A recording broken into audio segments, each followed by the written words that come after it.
തീപിടുത്തമുണ്ടായ ഘട്ടത്തിൽ തന്നെ സാധ്യമാകുന്ന എല്ലാ ഇടപെടലുകളും ബന്ധപ്പെട്ട അധികാരികളുടെ ഭാഗത്തു നിന്ന് ഉണ്ടായിട്ടുണ്ട്. ഇപ്പോൾ ഫയർഫോഴ്സിൻ്റെ ജില്ലയിലെ യൂണിറ്റുകൾ, തൊട്ടടുത്തുള്ള ജില്ലയിലെ യൂണിറ്റുകൾ, എയർപോർട്ട് യൂണിറ്റ്, ഇതൊക്കെ കൊണ്ടുവരാനുള്ള എല്ലാ ശ്രമവും എല്ലാവരും കൂട്ടായി തന്നെ നടത്തിയിട്ടുണ്ട്.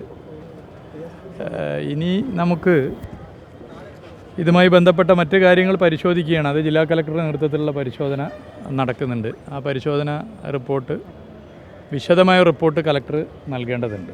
കളക്ടറോട് അതുമായി ബന്ധപ്പെട്ട കാര്യങ്ങൾ പൊതുവെ സൂചിപ്പിച്ചിട്ടുണ്ട്. കളക്ടർ പറഞ്ഞത് എങ്ങനെയാണ്, ചീഫ് സെക്രട്ടറി തന്നെ സൂചിപ്പിച്ചിട്ടുണ്ട്. ഈ വിശദമായ റിപ്പോർട്ട് ജില്ലാ കളക്ടർ ഭാഗത്ത് നിന്ന് വന്നതിന് ശേഷം മറ്റു കാര്യങ്ങൾ പരിശോധിച്ച് പോകാം.